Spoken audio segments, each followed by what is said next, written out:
Novel karya Syukri Muhammad Syukri. Dalam lambung perahu akan disiapkan 3 tembuku, tempat duduk kecil.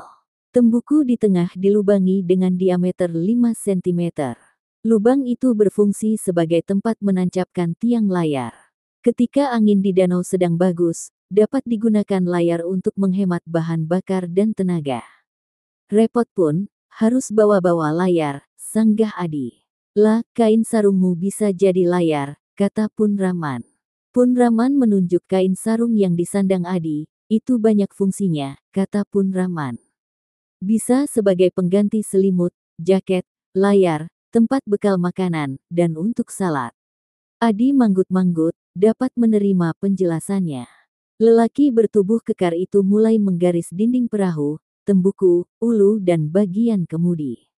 Dia memberi tanda contreng untuk bagian kayu yang harus dibuang, dan tanda X untuk bagian ditinggalkan. Dengan menggunakan beliung, kami mulai menarah dan melubangi bagian yang dicontreng. Sudah 2 jam waktu berlalu, dinding perahu yang ditarah belum sampai pada garis yang ditentukan. Progresnya lambat karena bahan bakal perahu sangat keras, kayu medang jempa tua. Rasa lelah tak mungkin ditoleransi, kami istirahat di balai-balai pondok berdinding tepas. Pondok itu menghadap ke danau, aku duduk melepaskan lelah membelakangi danau. Angin berhembus dari danau menjadi penawar rasa lelah. Semangkok kopi dan sepotong singkong sudah kuhabiskan sebagai penebus rasa lapar.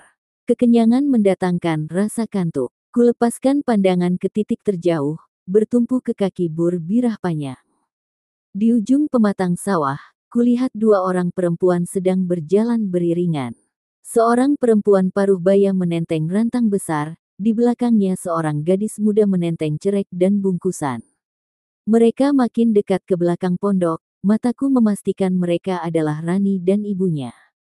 Mereka sedang mengantar bekal makan siang.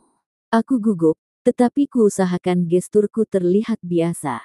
Ada rasa senang dan bahagia, kusimpan dalam-dalam di hati ini. Rani yang berjalan di belakang ibunya melambaikan tangan ke arahku, nyaris kubalas bila tidak teringat sumang. Aku diam, dan pura-pura tidak melihat mereka.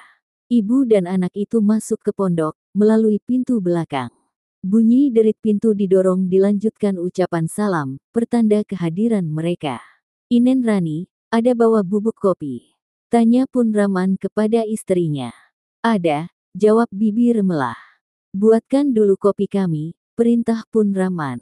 Iya, jawab bibi remelah dari dapur. Suruh Rani ke sini, kata Pun Raman. Rani, tuh dipanggil ama ke depan, kata bibi remelah kepada putrinya. Pun Raman mengeluarkan meteran Taylor, pensil dan selembar kertas buram dari sakunya. Rani muncul dari dalam pondok, dia berdiri di ambang pintu dengan berbalut kebaya merah muda. Bibirnya menebar senyum, sangat manis saat sampat di atas bibir kirinya ikut naik. Siapapun yang melihatnya, pasti akan jatuh cinta. Ukurkan dulu baju dan celana abang itemmu, perintah Pun Raman.